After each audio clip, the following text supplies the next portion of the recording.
ಪಟ್ಟ ಪ್ರತಿ ಕಷ್ಟದ ಹಿಂದೆ ಅರ್ಥ ಇರುತ್ತದೆ. ಸಹನೆ ಇದ್ದರೆ ಪಟ್ಟ ಪ್ರತಿ ಕಷ್ಟವೂ ಒಂದು ಸಂತೋಷವನ್ನು ತಪ್ಪದೇ ಕೊಡುತ್ತದೆ. ಜೀವನದಲ್ಲಿ ನೀನು ಮಾಡಿರುವ ತಪ್ಪುಗಳನ್ನು ಮರೆಮಾಚಿದರೆ ಯಶಸ್ಸು ನಿನಗೆ ನಿಲುಕದ ಹಾಗೆ ಮರೆಯಾಗುತ್ತದೆ.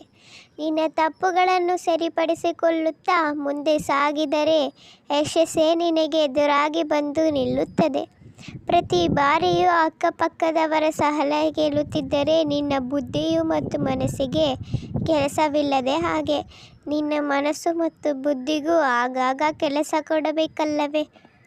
ಯಾವುದೇ ಆಗಲಿ, ಕೆಲಸ ಮಾಡದ ಬದಲು ಅನುಭವ ಸಿಗುವುದಿಲ್ಲ. ಅದು ಮನುಷ್ಯನಿಗಾಗಲಿ ಅಥವಾ ಮನಸ್ಸಿಗಾಗಲಿ. ನಿಮಗೆ ವಿರುದ್ಧವಾಗಿ ಮಾತನಾಡುವ ಮಾತುಗಳು ಮೌನವಾಗಿ ಕೇಳಿಸಿಕೊಳ್ಳಿ. ಕಾಲವೇ ಅವರಿಗೆ ಸರಿಯಾದ ಸಮಾಧಾನ ಹೇಳುತ್ತದೆ. ತಾಳ್ಮೆ ಮತ್ತು ಸಹನೆ ದೌರ್ಬಲ್ಯಗಳಲ್ಲ, ನಿಮ್ಮ ಅಂತರಂಗದಲ್ಲಿ ಇರುವ ಶಕ್ತಿಗಳು.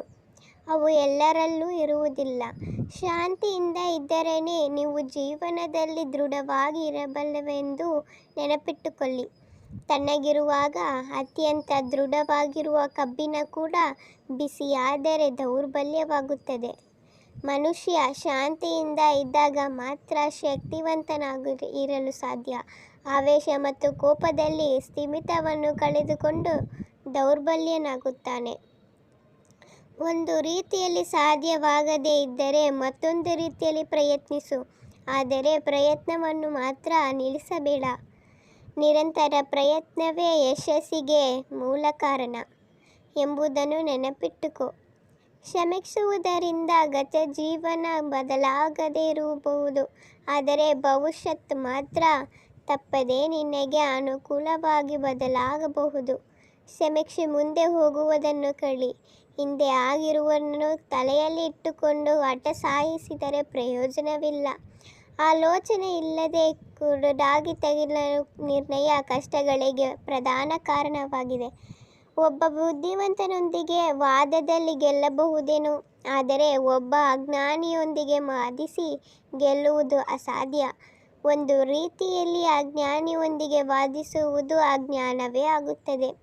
ಒಬ್ಬರನ್ನು ನಾವು ಮೋಸ ಮಾಡಿ ಒಂದು ಆನಂದ ಕ್ಷಣಿಕವೇ ಆಗಿರುತ್ತದೆ, ಆದರೆ ಮತ್ತೊಬ್ಬರಿಂದ ನಾವು ಅದಕ್ಕಿಂತ ದೂರವಾಗಿ ಮೋಸ ಹೋಗಬಹುದು.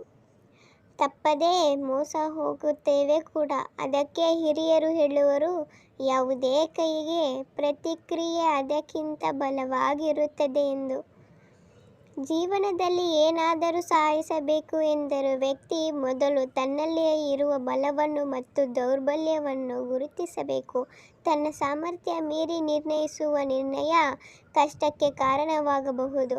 ಜೀವನದಲ್ಲಿ ಒಳ್ಳೆಯ ದಿನಗಳು ಬರಬೇಕೆಂದರೆ ಸ್ವಲ್ಪ ಸಮಯ ತೆಗೆದುಕೊಳ್ಳಬೇಕು. ಆದರೆ ಸ್ವಲ್ಪ ಸಮಯದಲ್ಲಿ ನಮಗೆ ಜೀವನ ಎಂದರೇನು ಮತ್ತು ಅದರ ಬೆಲೆ ಅರ್ಥವಾಗುತ್ತದೆ.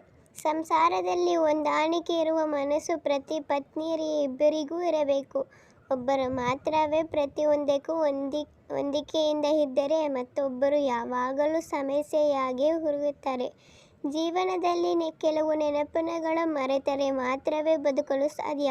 ಹಾಗೆ ಕೆಲವು ಅನುಭವಗಳನ್ನು ನೆನಪಿಟ್ಟುಕೊಂಡರೆ ಮಾತ್ರ ಮರಳಿ ತಪ್ಪುಗಳನ್ನು ಮಾಡದೇ ಇರಲು ಸಾಧ್ಯ.